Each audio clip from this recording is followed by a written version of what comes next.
A lot of people always asking themselves, what can I do to be happy? That's a big question for a lot of people. Now, you have a system of 5 steps. Yeah. I've written 5 simple steps that really helps no matter who you are, what walk of life you're in. Number 1, you have to own your own happiness. Take it away from other people demanding that they make you happy. Your kids are not going to make you happy. Your spouse is not going to make you happy. A big house is not going to make you happy. Own your own happiness and be responsible for doing those things that bring joy into your own heart, independently of life and people and money and all of that stuff. Right. It doesn't necessarily give you a happiness. You have to take responsibility of that peace and that joy that lives inside of your heart and not inside of your stuff. Wow. Am I right? Yeah.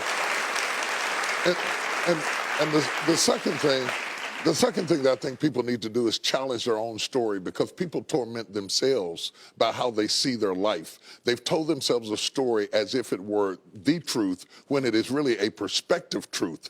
And sometimes you've narrated a story that you beat yourself to death with. Challenge your own story. Change the way you talk to yourself about who you are and what happened to you and what you're going to do in your life. You wrote the script. Change the story. Change the dialogue. You can, am I right? You know? Yeah. The third thing that I think is very important is to enjoy the journey, not the destination. A lot of us delay our happiness. When I get to this level, when I get my degree, when I get the kids, when I get married, I'm going to be happy. Enjoy the journey. Enjoy the whole step, the whole process. Every day that you get up to strive for whatever it is you're after. You know, I'm a goal-oriented guy. Yeah, absolutely. But you don't celebrate when you get to the finish line. Celebrate all along the way. Celebrate all along the way. Yeah, man. You know, that's so true, because I hear people talking about a million, man. When I make $1 million, I'm going to do this right here. Well, look, if you've been making $25,000 a year, and all of a sudden you're making $100,000 a year, I got news for you, man. You need to go eat a piece of cake and put a candle in it or something, because that's a big jump. And like you say, enjoying the journey is just realizing that there's joy in the process. That, and then I put me on my calendar. Put me on my calendar, because I want my attention too. Because if you don't see yourself as valuable, nobody else will. You know, nobody else will.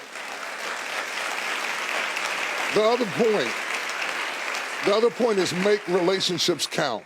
Making your relationships count, because everything is about relationships. First of all, your relationship with God. That's a very important thing to have, because as long as you know that there's somebody in charge, you don't have to bear the brunt of the responsibility and the weight of what's going on in your life. Yeah. You can talk to the boss. Okay. Number 2, enjoy your relationship with yourself. If you don't like you, it makes it hard for me to like you. Because people, when you walk into their atmosphere, they draw you into the cosmos of their own drama. And if they're full of drama without you, when you come in, you become caught up in the cyclone of their drama. Yeah. Enjoy your relationship with yourself. And then anybody else who comes in, they enter into a party you already started.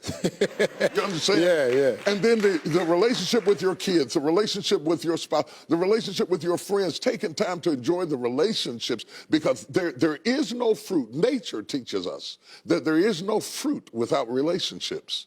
You cannot be fruitful by yourself. In business, in home, in life, in church, I don't care what it is, you are no more than the relationships you surround yourself with, and make sure that those are good ones.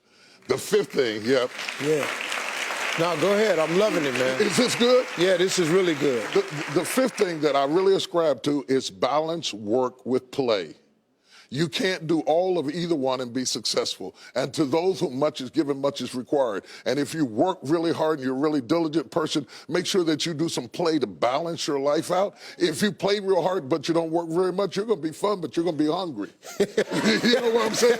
You got to balance work with play. You have to balance that with your children. If you're always a disciplinarian, your daddy going to get you when you get home. I don't want to always be the police in the house. Yeah. I want to be the fun guy sometimes. Balancing work with play call this not only for you to be holistic, but for people to get a better perspective of who you are. I get on my Instagram and I put crazy stuff. My kids die.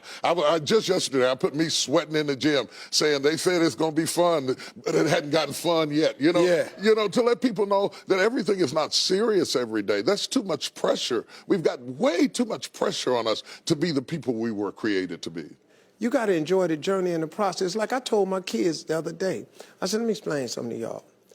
if something happened to me and Mama, I want you all to understand, y'all gonna be around the casket crying because I'm not leaving you everything. I'm just not. I'm gonna spend 85% of my income on me and your mama. Right. Yeah. Right. I'm gonna leave about 5–10%. That's it. The rest of the money, me and your mama going somewhere. We can, Dad, we can't go on vacation. No, I want to be just with your mother. Well, here's it's the cool. thing that people don't understand about children.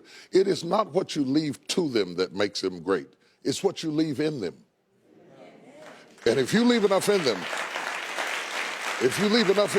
you don't have to worry about what you leave to them. If you leave more to them than you leave in them, they will run through everything you left to them. Yeah. But if you leave enough in them, you don't have to leave so much to them because they can go out there and make their own way in life. Cool. I'm glad you said that, because now they ain't getting nothing. Coming up next, Bishop T.D. Jakes has a special story to share with us that proves miracles happen right here on earth. Stay with us. We'll be right back.